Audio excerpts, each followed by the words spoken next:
మాటలు సార్. మీరు మనుషుల ఈవెన్ ఇంక్లూడింగ్ నాకు కూడా ఫోన్లు వచ్చినాయి. సరే నాగేంద్ర గారు ఇప్పుడు అది న్యాయం జరిగింది, న్యాయం అయిపోయింది. ఇంకా దీన్ని ఇంకా ముందుకు తీసుకెళ్ళడం మంచిది కాదు. దీని మీద మనం డిస్కషన్ చేయడం కూడా నాకు ఇష్టం లేదు. దయచేసి మీరు టాపిక్లోకి వచ్చేయండి ప్లీజ్. ఓకే, మీరు నేనే నెక్స్ట్ ఏం మాట్లాడాలి? జగన్మోహన్ రెడ్డి గారు పూర్తి స్థాయిలో ప్రజాక్షేత్రంలో ఉండడానికి ఈ రోజు వివిధ రకాల మీటింగ్లు పెట్టుకుని ఆయన జనాల్లోకి వస్తున్నారట. అది రేపు అవ్వచ్చు, ఎల్లుండి అవ్వచ్చు, యాక్షన్ ప్లాన్ మొదలవుతుంది. నేను కూడా నిజమే అని నమ్ముతున్నాను సార్. ఎందుకంటే నిన్న దీపావళి పూట ఆయన ఒక అంటే నేను చాలా మంది ఎక్కడున్నాడు పవన్ కళ్యాణ్ గారు, ఎక్కడున్నారు లోకేష్ అని అడిగేవాళ్ళు. మరి ఆయన ఎక్కడో నాకు తెలిసి, నేనైతే తాడేపల్లి అయితే కాదు.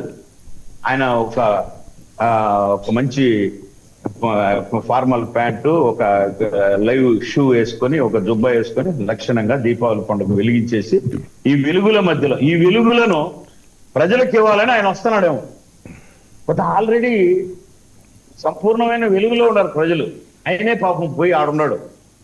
ఆయన వెలుగులో ఉంటే వచ్చి ఆంధ్రప్రదేశ్ లో ఉండేవాడు కదా, వచ్చి ఆంధ్రప్రదేశ్ దీపావళి చేసుకునేవాడు కదా, వచ్చి ఆంధ్రప్రదేశ్ ప్రజలతో మమేకమై అసెంబ్లీకి వచ్చి ఏమైనటువంటి సంబంధాలు ఉన్నాయని చెప్పి అద్భుతమైన పారదర్శకమైన పరిపాలనలో పోతున్న ఈ పరిపాలనలో ఏదైనా చిన్న చిన్న మిస్టేక్స్ ఉంటే ఆయన చెప్పి ఇలా కాదు ఇలా చేయాలి అని చెప్పి దాని సలహాలు ఇచ్చేవాడు కదా అసెంబ్లీలో.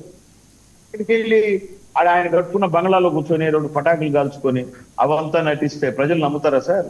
ప్రజాక్షేత్ర దేనికి రావాలి సార్? ప్రజాక్షేత్ర స్థాయిలోకి దేనికి? ఇప్పుడు ఇంతవరకు దేనికి వచ్చినాడు, ఇప్పుడు దేనికి రావాలి?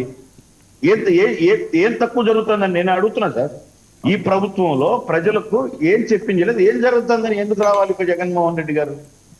నిజంగా జగన్మోహన్ రెడ్డి గారు వస్తే మీరు ఒక మాట అన్నారు వర్మ గారు, వాళ్ళ శ్రేణులతో అది ఇంకా అవసరం ఆయన. ఎందుకంటే వాళ్ళ శ్రేణులే ఆయనకి ఇప్పుడు ఆపోజిట్. నిన్ను నమ్మి ఇదో ఈ పనులు చేసినాం, నాశనం అయిపోయినాం. నిన్ను నమ్మి ఈ వర్కులు చేసినాం, రూపాయి బిల్లులు రాలా. నిన్ను నమ్మి మళ్ళీ నిన్ను ఎట్ట నమ్మేది అని చెప్పి ఆ శ్రేణులే తిరగబడుతున్నారు.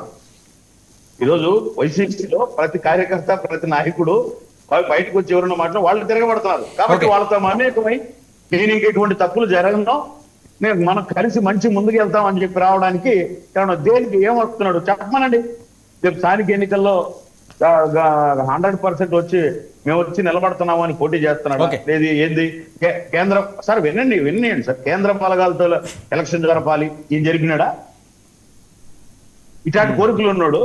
ఆయన వచ్చి రేపు పొద్దున్నే నేను వచ్చి నిలబడతా, నేను రేపు స్థానిక సంస్థ ఎన్నికల్లో మేము పోటీ చేస్తాను, మేము ప్రజల పక్కన ఉన్నాను, మమేకం అవుతానని మాట్లాడమనండి సార్. ప్రజలతో మమేకం అంటే ఏంటి సార్? ప్రజలు చెడిపోయి ఎందుకు సార్? మరి ఆయన ఎవరో క్రికెట్ బెట్టింగ్ లో చెడిపోయిన ఆయన విగ్రహం కాడికి వచ్చి ఓపెన్ చేసినాడు. నిన్న లక్ష్మీనాయుడు మొత్తం ప్రభుత్వ యంత్రాంగం అంతా కలిసి వచ్చింది కదా సార్. మరి వైసీపీ నుంచి ఆయన కూడా వచ్చి ఒక పరామర్శించి పోయిండొచ్చు కదా. మామూలుగా ఇప్పుడేం ఖాళీగానే ఉండదు కదా. ఓకే చర్చిద్దాం నాగేంద్ర గారు, పరామర్శించి పోయిండొచ్చు. ఓకే చర్చిద్దాం అండి సార్. ఆయన పాదయాత్రతో వచ్చినా, పరామర్శతో వచ్చినా, పొర్లు దండాలతో వచ్చినా ప్రజలు విశ్వసించే పరిస్థితిలో లేరు.